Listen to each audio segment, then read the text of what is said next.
to College Football Final, presented by Mazda. You know we're going to start college football final with the best thing from Saturday, and that would be the best comeback. Lovie Smith, Illinois down 31-10 to start the fourth quarter against Michigan State.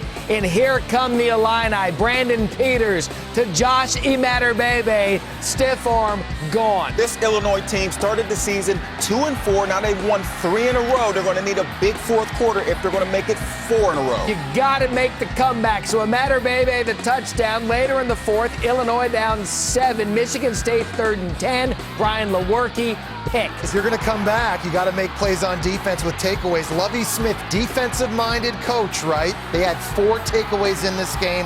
Here a pick 6. Illinois wouldn't miss the extra point and remain down by 1. Come on, Sidney Brown. There's your score. Later, 34-30. 4th and 16. Peters to Imatorbhebhe. A contested grab extends the drive inside the 20. Later in the drive, 2nd and goal. Peters is going to scramble and find Daniel Barker. And Peters had a big day, 369 yards passing, 3 touchdowns as Illinois scored 27 points in the fourth to go. Come on, Lovie Smith. Come on, Lovie. 37-34 the final. The first time in the past 40 seasons, Michigan State lost a game in which they led by 21 points entering the fourth quarter. In fact, Sparty is only the 4th Big Ten team to lose that kind of lead over that span, the first since Northwestern in 2006 against Michigan State. And isn't it fitting here on College Football Final that a day we've been waiting for quite some time? We start with that. Illinois and Michigan State. Hi, hello, Jesse Palmer, Joey Calaway, Matt Berry alongside. We've pointed to Week 11 for one reason and one reason only. We knew what was at stake down in Tuscaloosa between LSU and Alabama. It was the AP 1 and 2. It was the CFP 2 and 3, which is all that matters. President Trump in attendance. Joe Burrow, remarkable season at this point. Tua back, had ankle surgery just 20 days ago on Alabama's first drive of the game, 3rd and goal from the 8. Tua literally just drops the ball. Yeah, and they march right down the field. First drive, you're watching this and you're thinking, Tua's ankle looks fine. He just inexplicably drops the ball, his first fumble loss this season. So Ray Thornton recovers on LSU's opening drive. Joe Burrow put on an absolute clinic. Yeah, he just started this game 10 for 10. We talked about this Alabama defense not being the same. Joe Burrow starts the game off really good. So a touchdown to Jamar Chase, 7-0 early lead. Second quarter, Tua over the middle, picked off by Patrick Less than 30 seconds to go, right? 2-minute drill, you want to be aggressive. I like the mentality by Steve Sarkisian, but if you're Tua, you can't throw the ball blind over the middle of the field. No, and that's a good point. You talk about now ensuing drive before the half. Look at the clock. Burrow to Clyde Edwards-Helaire. Touchdown, 14 points, final 30 seconds. And it's a great throw against a zone defense, Alabama. They play a lot of man-to-man, but in this situation, he chose to go zone. Joe Burrow's found the soft spot. All right, let's pick it up. Fourth quarter, they've closed it within 6, has Alabama, and then pressure, gets it to Edwards-Helaire, fights his way for the first down. Later in the drive, Jesse, Edwards-Helaire, he was just so big in How about Edwards-Helaire in this game? Catching the football, that last catch on 3rd and 10. Here, rushing 4 total touchdowns for him. It's the most a Nick Saban-coached Bama defense has ever given up to one player. Watch this. Bama's leading tackler, Xavier McKinney, has a chance, but he can't bring down number 22. So 2-point conversion fails. Next drive for Alabama, it's 4th and 4, and Tua finds Devontae Smith 9 yards and a first. And this is what they do well. It's that slant route. It's tough to cover these quick wide receivers, and Tua puts it on his body in traffic. So back against the wall, again a 4th down. They converted 1. Can they do it 4th and 2? Tua to Jerry Jeudy in the corner. Dropped 2 touchdown passes in this game, but the reigning Biletnikoff Award winner with the game on the line makes the biggest play. All right, so under 3 minutes to go, 3rd and 2. This probably the biggest play call of the game. Yeah, Alabama's defense expecting LSU to run the clock. There was 27 seconds left on the play clock. When they snapped it, caught them off guard. Big first down. Quick huddle, quick play. Edwards-Helaire again shakes it off. This kid is tough. Over 100 yards rushing against Florida, Auburn, and now this Bama defense. Nick Saban cannot believe. You can't stop him. Edwards-Helaire motion on the sidelines. He literally used the cliche and left it all out on the field. Play soft Next coverage. drive. How about Soft this? coverage. No, 85 man-to-man yards. coverage. Smith, 7 catches, 213, 2 touchdowns. Bring on the onside kicking team. Alabama still has a chance. All right, so we're going to do that. Joey, good call. Alabama kicks the onside. Is this the kind of bounce you want? But that's the guy you want catching it. Justin Jefferson, 6'3", able to high point it. Let's give Coach O a Gatorade back. Unbelievable win for O and LSU, snapping that 8-year losing streak. 46-41 to final. Look at easy Joe Burrow. We're going to be as good as we want to be. If we don't get complacent after this win, we come back to practice, keep going strong, we can get there. He's a champ, man. He's a champ, and he missed some throws in the third and the fourth quarter, but he came back, had the winning drive. He knew he was going to do it. I'm happy for our team in the great state of Louisiana. It's been 8 years coming, man, and our team works so hard, and our coaching staff works so hard, and the whole state of Louisiana deserves this win. Our great university at LSU. Jesse, what did LSU do well on offense? Everything. They were totally balanced. Lots of swagger on offense. It starts with Joe Burrow, guys. He's completing 79% of his throws this year. To do that, you have to have great location. His tight end Moss here covered on the wheel route. Burrow puts the football where only his guy can make the play. Burrow also did a fantastic job throwing under duress in this one. Here, Edwards-Helaire running the corner route. Burrow knows he's going to get smacked, but he's able to follow through and deliver an accurate throw in between three defenders. Edwards-Helaire, we mentioned earlier, was catching the football. He was also running the football. You have to be able to make people miss. On this play, he makes 5 Alabama defenders miss. There was no panic in this LSU offense. Twice in the fourth quarter, Bama scored to make it a one-possession game. Both times LSU responded with touchdowns of their own. Burrow, Edwards-Helaire, sensational. All right, so Coach O against Nick Saban hadn't gone well. He was 0 for 4 in 4 head-to-head meetings, and his teams had averaged just 8.5 points per game. The Tigers had crossed that total just past the 10-minute mark of the first quarter in T-Town on Saturday. Things for Saban and Tua didn't go according to plan. I think he was a warrior in terms of what he did, and I think probably missing the practice that he missed over the last couple of weeks. He may not have been quite as sharp as normal, but I thought he did a good job in the game, and I'm proud of the way he competed in the game. We wondered how healthy Tua would be coming into this one after the ankle surgery. What did you see out of him Saturday? Numbers were good, 400 yards passing, 4 touchdowns. There are some moments in this game. Early on, the fumble when no one around. You just don't see him make these kind of mistakes. Throws his 3rd interception of the game. Wasn't terribly sharp. And there will be some question of Alabama whether he should have played in this game. And you'll see on this 2nd and 2. Watch the defense split. Now, a healthy Tua, you tell me he doesn't tuck this ball away and just run it in the end zone because he's sore, because he's banged up. It's later in the game. And then a bad throw out wide. And when you've seen him walking around after the game, this looks like a kid that maybe there's some questions. Should he have played at all?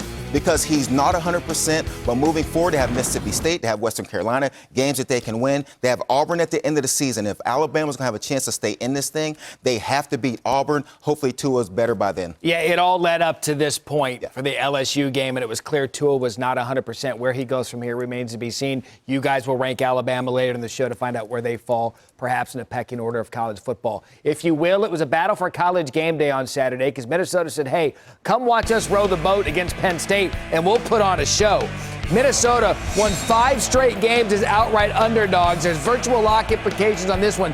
Penn State 6.5-point favorites. Look at old mini PJ Fleck hanging out before. Opening drive, Sean Clifford. This was a sign of things to come. Yeah, this was an issue. Sean Clifford really struggled in this one. Now, you need your receiver to go help you out and try to high point this football, but it's Antoine Winfield Jr. who comes down with the pick. Ensuing drive, watch Garrett Taylor take a bad angle and watch Rashad Bateman take advantage. This is a really good Penn State defense up until today. They gave up these kind of plays. You don't see them make these kind of mistakes. A bad angle, giving up a long touchdown, and Minnesota up early. Those oars were out early, 7-0. Second quarter down 14-10 Penn State. Clifford pressured, again, picked off by Winfield Jr. This is a good Minnesota defense because they get pressure on the quarterback and they take the football away. Winfield Jr. now 7 picks on the season. Contact on KJ Hamler. No flag was thrown. Multiple interception games in his career. First time, 3 total on Saturday. Ensuing Minnesota drive, Tanner Morgan. Watch the grab by Tyler Johnson. Yeah, Tanner Morgan had a day, and you expect Minnesota to run the ball, but it was Tanner Morgan going downfield, one-hand catch by Johnson,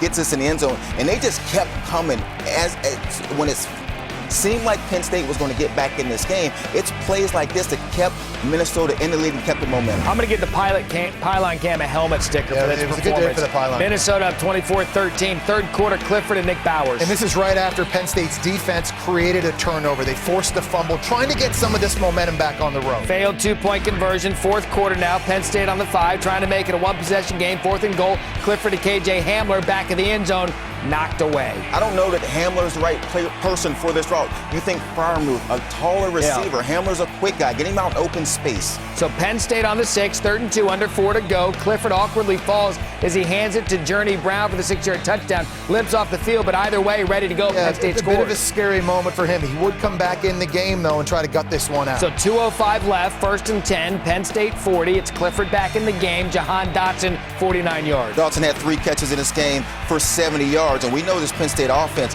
they have big play ability. They won't get this one in, but they're in scoring position. All right, so here we go. Clifford to Brown. Watch this play. Flag is down. It will be called pass interference on the offense. Go back and watch it. Unbelievable. Daniel George here preventing the defender, a bit of a rub from getting to Brown. That back Penn State up 15. All right, so 3rd and 24.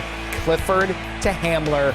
Pick. Coming in this game, Clifford had 3 interceptions on the season. He throws 3 in this game. Minnesota is rowing the boat. First red zone turnover of the season for Penn State. First win against the top 5 team from Minnesota since 1999. The fans, they're going to love it. The victory bell. PJ Fleck, body surfing in the locker room. Get some, PJ. Did you make a statement to the committee? We were 1-0 in the Penn State season. Whatever people think about that and however they value that, let it be. Row the boat, Sky, go Gophers. We knew they were a good football team. It's hard to be undefeated.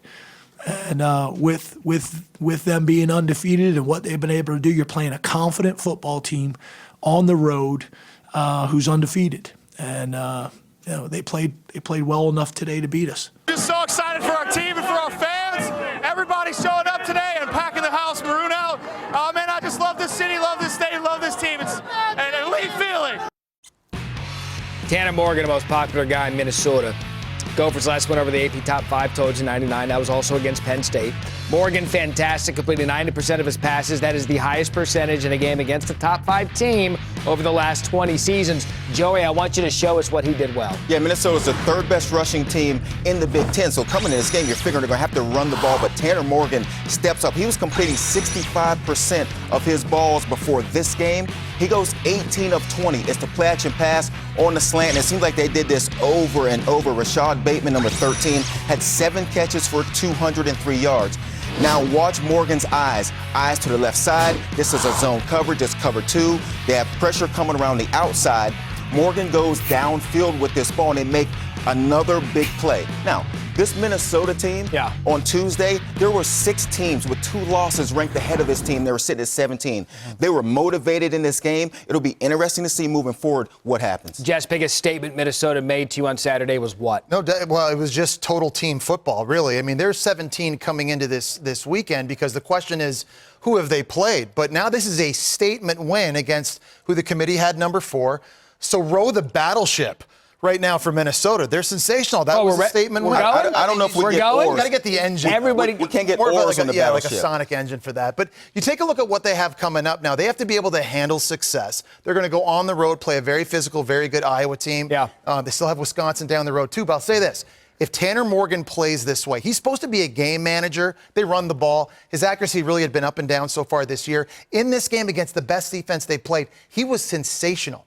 On throws that travel 10 yards or more downfield, 10 of 11, 2 touchdowns. With the defense they play, if Tanner Morgan plays like this week in, week out, they can be 12-0 heading into the Big Ten title. I just need PJ Fleck to stop with the 1-0 versus the Penn State season. No. Give me something. Whatever he's doing, stay with it, because his kids are responding to it. Nobody expected Minnesota to be in this position. Now, they do have to finish it, but to be sitting at 9-0 at this point of the season, hey, that is a win. And PJ Fleck, keep rowing the boat.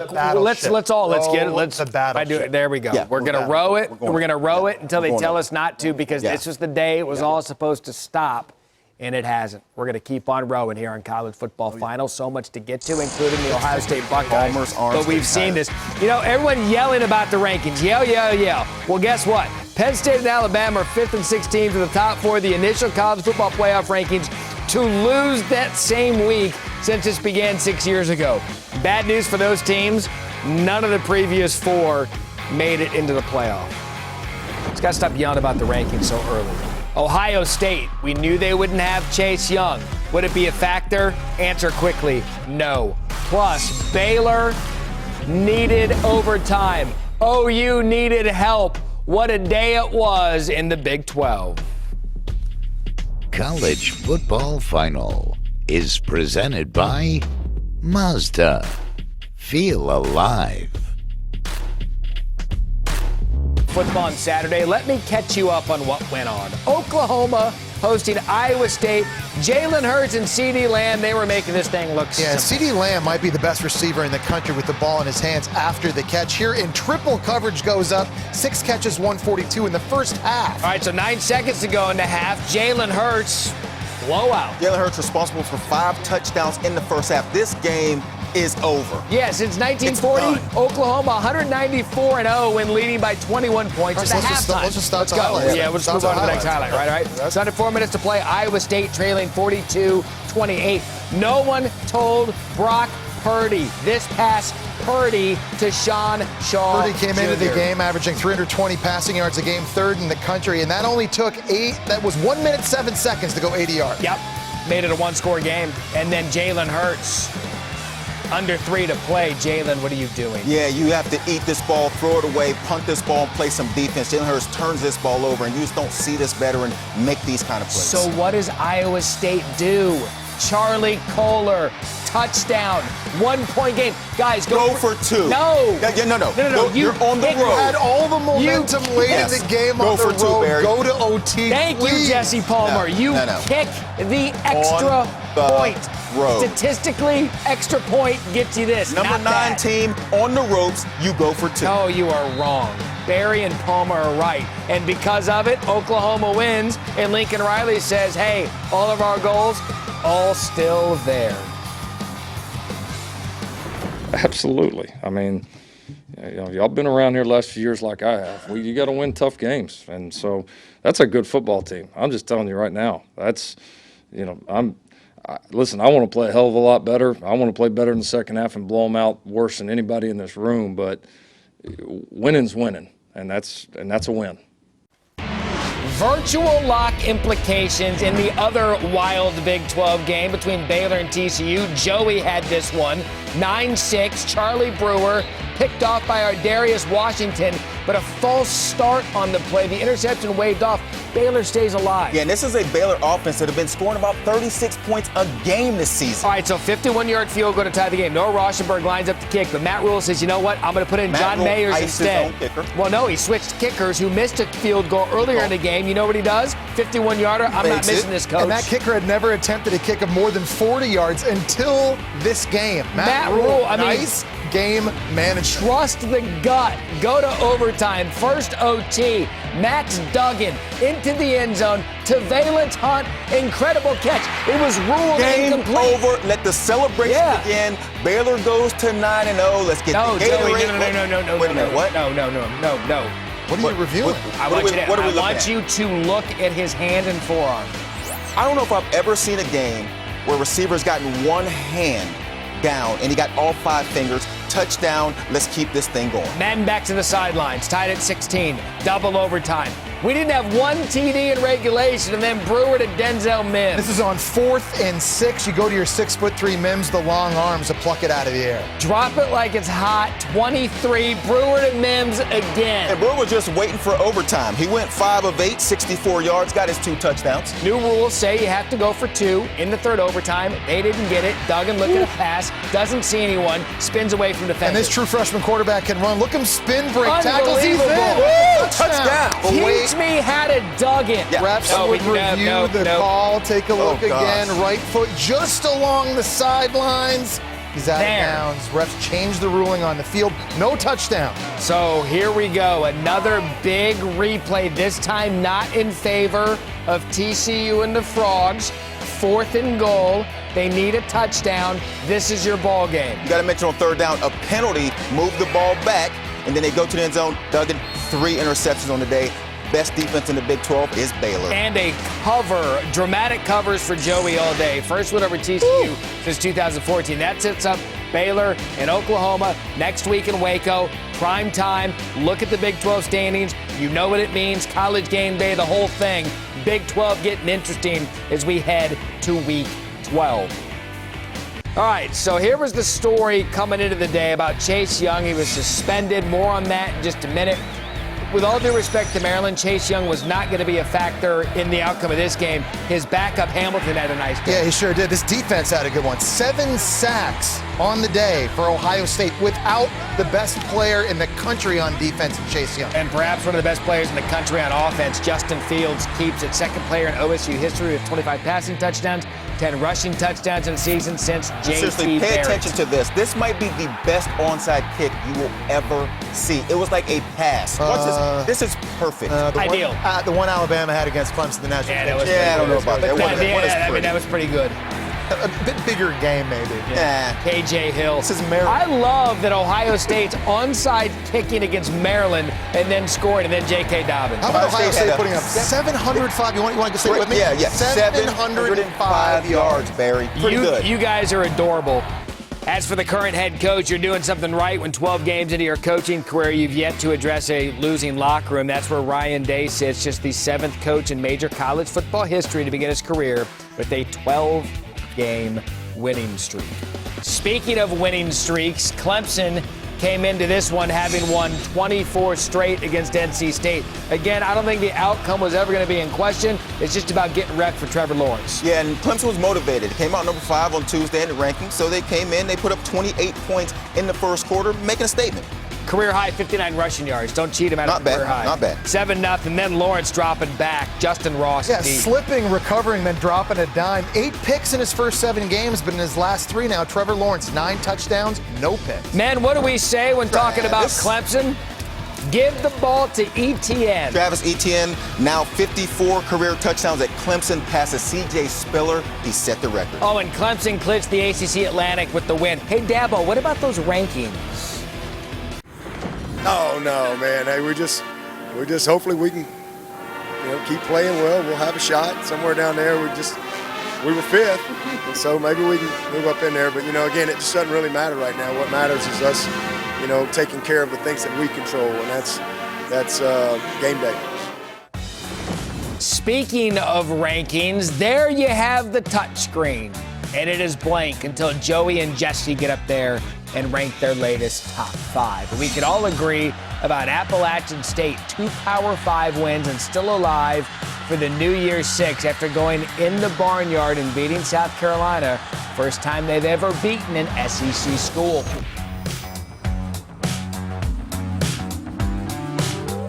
To College Football Final, presented by Mazda. So Georgia hanging out in that 6th spot at home on Saturday, taking on Missouri. No Kelly Bryant for the Tigers. First quarter, no score. Jake Fromm to George Pickens. This is what you want to see, more consistency in the passing game. This on 3rd and 11, 2 touchdown catches for the true freshman Pickens. And we love a good defensive highlight. Taylor Powell's pass intercepted again. He's in for Kelly Bryant. Richard LeCount returns it. Yeah, Taylor Powell had a bit of a rough game in this one, throwing an interception here and just couldn't get comfortable in the pocket, going 10 of 22. And guys, I tell you what, Georgia gets the win, but this not a costly win for him. Wide receiver Lawrence Cager got hurt. Trey Hill, their starting center, got hurt. Isaiah Wilson, their right tackle, got hurt. And their backup center got hurt. Again, Georgia gets the win, but perhaps some costly injuries in the process. What about Vandy and Florida? Kyle Trask to Trevon Grimes, 66 yards. Career day for Kyle Trask, 363 yards passing. And how about Trevon Grimes, the transfer from Ohio State with a stiff arm, taking it 66 yards to the house. Joey, what's one of our other favorite things here in the program? Little scoop and score. Yeah, we love a little defense as Florida's able to get to the quarterback. 6 sacks in this game. Held Vandy to less than 150 yards as they just had an outstanding game all around. This the largest shutout in conference for Florida since 1996. All right, time now to take a look at who you guys think could be in the college football playoff. with the Capital One fan vote. All right, LSU knocks off Bama. Minnesota beats Penn State, so there's going to be a little bit of movement in Joey's and my top fives this week. Joey, we'll start with you. Who you got right now in the 5 spot? Going to Alabama, even though they did lose their first game of the season, when you look at their resume, not great. The question mark for me was Alabama or Oregon in that 5 spot, and honestly, on a neutral field, both teams have one loss. I just believe that Alabama would win that game. Yeah, I had Bama at number 5 last week on my list, and they go and play the team that I've had number 1 all season in LSU. Only lost by 5 points. Tua wasn't 100%. Their defense definitely has issues, but right now I've got Bama at number 5. Number 4, I've got Georgia, and we know they play defense. We know they run the ball. The passing game, though, really has been inconsistent the last 4 games, but wins against Florida and Notre Dame have been impressive to me, so I've got the Bulldogs. I agree with you with Georgia coming in at number 4. Their defense now has 3 shutouts on the season, which is second in FBS. We know they're solid there, and you're right. Jake Fromm hasn't been great, but he's been good enough to keep them at number 4. Okay, who do you got at number 3? At number 3, I'm going Ohio State. Cakewalk today against a Maryland team. Defense without Chase Young held Maryland to 139 yards total. Yep. And so they're sitting at number 3, still in a very solid place. I got Clemson at number 3. They're starting to move up now, obviously, with Penn State's loss, and you'll see that with the committee as well. The last 5 games since that scare against UNC, they've been outscoring people by 208 points. When Trevor Lawrence plays this way, the way he's played the last 3 games, defense has been fantastic. They're talented enough, I think, to beat anybody in the country. So I've got Ohio State at number 2, and they just put up 73 more points this past weekend against Maryland. You mentioned Chase Young being out, but it doesn't affect their defense. Very impressed with that. And I like Clemson at number 2. And this is a switch for me. I've kept the defending national champion at number 1 while undefeated. But LSU has just done something that hadn't been done since the 70s. They have 4 top 10 wins in their first 9 games. But I tell you what, don't jump off of this Clemson team. You talked about them outscoring people. Well, that was the only question, was their offense. They've gone 5 straight games now, scoring 45 points. Defense outstanding. Listen, it's just impressive. LSU goes into Bama, and they snap the SEC's longest ever home winning streak at 31 games. Joe Burrow, have you heard about him? Joe Burrow. Yeah, that guy. Should be the front runner for the Heisman Trophy. It's a balanced offense. Clyde Edwards-Helaire, also fantastic again. So, Matt, here are our top 5 as we get set to enter Week 12 next week. Yeah, so what is in store for college football next weekend? Take a look at the slate. You got a big one, Baylor and Oklahoma. Don't forget to give your Capital One fan vote on SportsCenter's Twitter handle on Monday.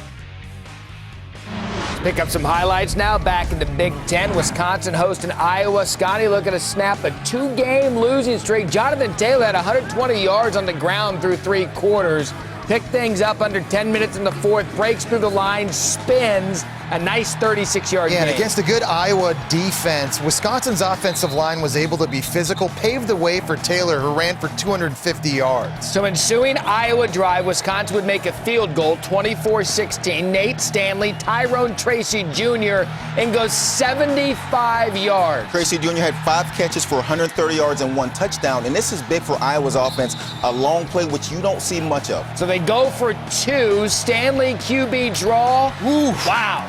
Tell you what, Stanley's a big boy, too, so you got to bring some wood if you're going to play and stop him at the goal line. Eric Burrell comes flying in from Wisconsin to make the hit. Consider the wood brought. What a hit there, what a play, what a stop. So Wisconsin trying to run the clock out, 2:28 left. When you're going to run the clock out, give it to that fella. Yeah, give it to Taylor, over 250 yards in this game. And Wisconsin stays alive in the Big Ten West, but they're 2 games behind Minnesota. Badgers get the Heartland Trophy. Iowa gets Minnesota. Final in this one, 24-22. Wake Forest and Virginia Tech honoring their retiring defensive coordinator, Bud Foster. It was Bud Foster Day. He got the lunch pay, he got the defense. Joined Virginia Tech and Hokies. They've been in the top 5 in scoring, yards, sacks, and interceptions since he was the D coordinator. Why let him down? And this is one thing that Foster's been able to do 25 years as DC, is bring creative pressures, and they get after Jamie Newman. So Wake Forest down 12. Newman hit while throwing, picked off by Dax Holyfield. Pressure comes up the middle, and then Hendon Hooker up the gut. Bud Foster gets the win and gets carried off the field afterwards, caught up with Kelsey Riggs from the ACC Network. So proud of our kids. For them to come back after last week's game, a heartbreaker up at Notre Dame, and it just says something about them, about Coach Fuente, his leadership. And just my hat's off to our kids. They came out and had a great week of practice off a big-time disappointment, and I like the direction we're going with these guys. We got a great group of young men. I'm just really proud and happy for them today. How was that Gatorade bath? It was chilly. It was a little chilly, but it was good. I'm gonna remember that for a long time. The Hokies turning things around. He couldn't be more fitting than the Hokies defense showed out on Bud Foster Day. Since his first full season as defensive coordinator in Blacksburg, Hokies, I said it a second ago, they're top 5 in just about every significant statistical category you could want. Still ahead on college football final. Notre Dame had an ACC showdown with Duke on the road. How would Ian Book and the Irish make out? Plus, could Dicker the kicker come through for Texas? And who's the best ever to wear number 5? That and more still ahead on college football final.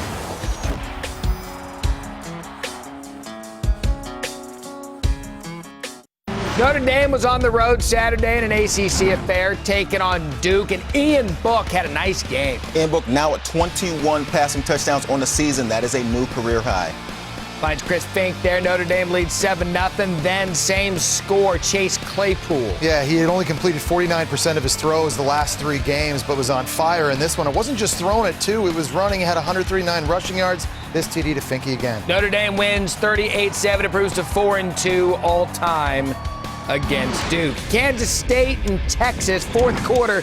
This thing gets absolutely crazy. Texas leads 17-14. Keontae Ingram, 12-yard run. And K-State was up 14-0 until Ingram starts to take over. 16 carries, 139 yards, and 2 touchdowns. So Texas takes the 24-14 lead, ensuing kickoff. What do you think happens? Kansas State gets right back in it. Joshua Youngblood. And it wasn't easy for K-State to score in this one. Texas got some injured DBs back, and as a result, they slowed down Kansas State's rushing attack, so they had to find other ways to manufacture points. 98-yard return here by Youngblood. Yeah, that'll do it. So 3rd and 14 now, just under 4 to go. Sam Ellinger to Devin Duvernay, 18-yard gain. Texas moved the chains. Later in the drive, all tied at 24. Ellinger to Duvernay again. Duvernay may be the most reliable receiver in college football. 9 catches for 110 in this game. All right, so that sets it up. 3 seconds left. Cameron Dicker, the kicker. Texas's first win coming back from 14 down since 2007. What a finish for the Longhorns. We about had to come back to an Arizona State and USC. Keaton Slovis in the first quarter was absolutely absurd. Yeah, and USC was trying to bounce back from a bad loss against Oregon. Good idea for Slovis to find Amon-Ra St. Brown here for 95 yards on 3rd down. 28 first quarter points for the Trojans, but here comes Joey Yellen to Frank Darby, 15-yard touchdown. They would fail the 2-point conversion. ASU had a chance to win it late. Yellen picked off. Yellen did have 4 touchdowns in this game, but it's the 2 interceptions, that's one at the end, that really hurt ASU. He started for Jaden Daniels, the other true freshman who was hurt for the Sun Devils. You have another look here. Yellen was banged up in the play. If you're going to look at his injured shoulder, 31-26 the final. I said Yellen was in for Jaden Daniels, who, oh, by the way, wears number 5. That's where we are in our countdown. Not on this list by a long shot yet. But the best to wear number 5 as we celebrate college football this season. Joey, we'll start with you. Best to wear number 5, I'm going with Reggie Bush. A very athletic playmaker, make guys miss in the open field. 2-time consensus All-American, 2-time Pac-10 Offensive Player of the Year, sets FBS record for most all-purpose yards in a 3-year span at 6,500. He was electric in the open field and just fun to watch. Let's talk running backs. You guys remember LT, LaDainian Tomlinson? Sure. Back when they were in the WAC, 2 times offensive WAC Player of the Year, won the Doak Walker Award in 2000. This guy ran for 406 yards in a game against UTEP. I played with him in the Senior Bowl. He was so good that the other running backs faked injuries after the first practice so they wouldn't lose money in the NFL. No, so I presume these are the best number 5s that we've seen. There were some other ones, but Donovan McNabb at Syracuse, 35 wins as a starter, most in school history, one of 2 Syracuse quarterbacks to be a finalist for the Heisman Trophy Award, joining Don McPherson, who, by the way, was Jesse's best to wear number 9. First team All Big East. Any conversation about Syracuse football stops and starts with Donovan McNabb. We've been doing it all year, our countdown at 150. Next year, number 4. Looking forward to find out who we have coming up next week, as those are the best 5 we have had. Special weekend here as we pay tribute to all of our military men and women on this Veterans Day. And the top moment coming up from this weekend as we take a look at our top moment from Veterans Day, brought to you by USAA. Iowa, Wisconsin. Gregory Slattery makes a surprise appearance. What a moment as a family being honored at the game.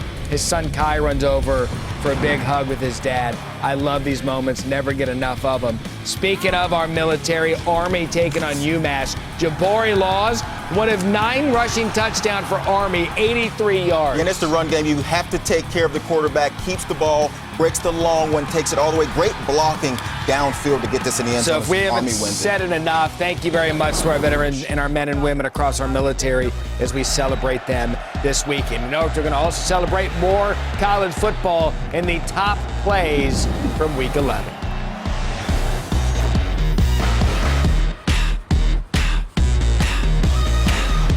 Ball Final, presented by Mazda. We played a little Mountain West after dark. Boise State, fourth quarter, down 17-10. Khalil Shakir, 5 yards out. Yeah, no Hank Bachmeier for Boise State. It was tough to score points. Shakir only 2 attempts rushing, but he got that in. Game tied at 17. Then Xavier Valladay stopped on 4th and 1. Valladay was a workhorse. 37 carries, 124 yards, 1 touchdown, but couldn't get the 1 yard that mattered. All right, at OT, after Boise State made it 20-17, Cooper Raw misses. Ball game. Boise State survives 20-17. What about SMU trying to bounce back after their loss to Memphis a week ago? Third quarter, they've got East Carolina. Shane Buechele to Xavier Jones. He had another big one. Yeah, he sure does. He's got great vision and athletic, the ability to get into the open field, and he shows you the wheels. 157 yards, 3 touchdowns for Jones. So SMU up 45-37 at that point. Fourth quarter, ensuing drive for ECU. And Holton Ahlers continues just to put up numbers. Ahlers had 6 touchdowns in this game as East Carolina is trying to get their first win in the American Conference. Ahlers just loves slinging it. ECU pulls within 1. Very next drive, Buechele to Kylan Granson. Granson had a nice Saturday. How about Buechele getting through his progression? It's the 3rd time in the last 4 games he's thrown for over 400 yards. He threw 5 TDs against ECU. SMU back up 8, so then ensuing kickoff. Josiah Hatfield receiving the kick, fumbles it. SMU great field position, and Buechele to James Prochet. SMU is tied with Navy in the American West. Their next game on the 24th is against Navy. First 9-win season for SMU since 1984. Congratulations to them. Let's go hurry up offense, Ivy League style. Dartmouth, Princeton, wicked smart. Yankee Stadium, battle of unbeatens. Tavish Rice takes it 21 yards. You got to tote the rock to beat Princeton. 225 yards. Buddy Tevens gets the win. And how about Dartmouth? They snap Princeton's 17-game win streak. You want to talk about snapping streaks. In overtime, Columbia gets the interception, and they snap a 15-game losing streak to Harvard, getting the win 17-10. You like them apples? Cornell, Penn, fourth quarter, tied at 14. Owen Goldsberry to Eric Marks. Nick Robinson comes in this game for Ryan Glover. Starting quarterback got hurt, went out. He goes 5 of 6 for 69 yards and 1 touchdown as Penn comes back and wins the game. You guys feel smarter? For sure. I for sure could. I've got Pi down 3.14.14.14. What were you thinking, Dandy? Down 49-0, trying to kick a field goal. Why? They don't want to get shut out. I'm good with that. Get that 0 off the board. You don't want a 0. Look, I was just asking a question. It's a long ride home. Jumped down, 0, Barry. Jumped down my throat. Yeah, how'd that work out for them? Want 3. How'd it work out for them? Look at this kid. That hurts, too. Because it's cold. Your hair's getting pulled. But nobody helping. Get the guy some help. ND helmet fail. And my favorite uniform fail of the week, these 2 bozos.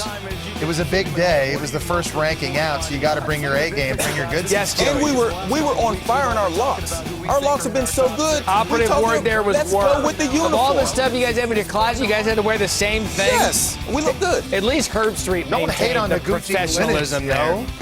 Which one of you was wearing Gucci? Maybe both. Maybe not.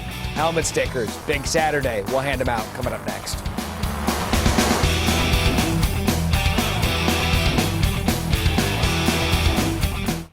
Final is presented by Mazda. Feel alive. And in part by Ice Cold Dr. Pepper, the official drink of Fansville. All right, we have another college football playoff top 25 ranking show, the exclusive reveal, 7 p.m. Eastern. Reese and the guys, including these two next to me, will be there, along with committee chairman Rob Mullins. I'm hoping, gentlemen, text each other, coordinate this week. Like, I'm going to wear... We're going blue. Blue, I love it. Blue. Or maybe burgundy again. All right, well, this is international interim coach Odell Haggins from Florida State, based in Boston College. They were honoring Wells Crowther in the red bandana game. Virtual lock implications for Jesse here. Dennis Grosell, 1-yard run, ties it at 24. 2 minutes to play. James Blackman and DJ Matthews. This is really a fantastic win for Odell Haggins, filling in now since they fired Willie Taggart. They also lost potential first-round pick at defensive tackle for the rest of the season due to injury. Florida State goes on the road and gets a great win. 38-31. Cal Washington State, virtual lock implications for Joey. 51 was the over. Perhaps the best backdoor cover man I've ever seen. Yeah. Devin Monster, 13 yards for the touchdown. I didn't think I had a shot here. Every game Washington State has had this season has been over 51, and I'm at the end, and I'm begging. Look at for some 17 offense. seconds. The point total right now is 47, and at this point... Call a timeout. But There's 11... Look at this. Got it. Or look at this. Thank you. Or do that. Get me. It was over. legitimately a touchdown just for the over because it meant nothing in the game. I like Mike Leach. Yeah, that was for the folks in Vegas. Now, Jesse's run came to an end. He was 0-2 this week, still 13-8 on the season. Still awesome on the season. Joey continues to stay on fire. 2-0 now, 16-5 on the year. Yeah, 29-13. We are killing it. I mean, again, if you guys aren't laying money on these two picks, you should. Top plays from Saturday. Starting with number 5, Duke and Notre Dame. Ian Book's pass, tipped, and Michael Carter II picks it off. Oh my God. We were waiting to see who was going to dive. Yeah, Which one is coming in to get this ball? Off the helmet. Off the helmet. Johnny on the spot. Right. See how we say the same thing here? You Same guys outfits, dress the same, lines. talk the same. Like I said at the beginning of the show, it's adorable. Illinois State, South Dakota State, Brady Davis, to lineman Drew Himmelman. Big fella. He's a big Run him fella. over. Oh, athlete. And he's 6'10". Look at Lexus. Himmelman stretch this thing out, showing off his skew. What would happen to your drawers if you saw that guy running at you? USC, Arizona State, Matt Fink throws it up. Drake London. That was bad from the beginning. Oh, but his receiver bails him out. Cardinal sin. Looks like the defender's going to pick this off. I think Barry tried to jump up and get that ball. Led to a pivotal field goal in that. Number 2, Missouri State, Southern Illinois. Peyton Hustling throws it up. Jordan Murray makes the grab. We got to get a closer look at this. It's hard to. Oh, right behind the back, one hand, it brings it in, whole body in bounds. Number 1, actually, I loved this one. Thaddeus Moss. That'd be review, but still awesome. This is fantastic. You got Moss running the wheel route. Now, initially, this was rule of catch. They would look at it again, and it looked like Moss was out of bounds. He was forced out, reestablished his feet back inbounds for the beautiful snag. And a great throw, too. He got 2 in, just a toe tapper. All right, gentlemen, best part of the program. Helmet sticker time. Joey, lead us off. I got Terrell Bernard, linebacker for Baylor, the best defense in the Big 12, had 19 tackles, 3 tackles for loss, 1 sack, 1 interception, as Baylor gets to 9-0 in their Well, sick of it. Yes, Yeah. they do. Sick. Jordan Love, at quarterback for Utah State, guys. He's had a bit of a disappointing season this year statistically. He goes 30-39, 388 passing yards, 2 touchdowns against Fresno State. Leads the game-winning drive. They kicked a field goal to win as time expired, so a nice bounce-back game for Jordan Love. Could have done Tanner Morgan. I wanted to do Tanner Morgan, but his big play receiver, Rashad Bateman, gets the helmet stick from Minnesota as they continue to row the boat. He had 7 catches, 203 yards. First Golden Goat receiver, over 200 yards in a Big Ten game. Big day for Minnesota and Bateman. I got Corey Fields, DeMontrez Burrows of South Carolina State. Yeah, you do. This is a first. 2 guys in one school get a helmet sticker. Fields threw for 7 touchdowns. Burrows caught 5 of them. Both of those are school records. What does the helmet look like? We're coming in. We're bringing it in, Barry. Wow. We don't have a helmet. Mail us a helmet. But we're going to get it in there. Love the folks of Orangeburg, South Carolina. As they beat Howard. Send us a helmet. All right, as a founding member of the Joe Burrow fan club here for the 2019 season, Joe Burrow went 31-39 against Alabama. He 3 threw touchdowns, but he had 457 total yards. Remarkable front runner for the Heisman. They have a swagger this year. This I is love because it. of Joe Burrow. This is just helmet stickers. Clyde Edwards-Helaire should have gotten one, but Joe Burrow was good. Jaron Williams benched, started again Saturday. 6 touchdown passes. You know what that is? That's a Miami program record. Of all the quarterbacks in Miami, Jaron Williams, you're now tops in touchdown passes. What a Saturday, huh? Very good Saturday. We're gonna row the boat against Iowa? Oh, the battleship. All right, that's it. See you next week.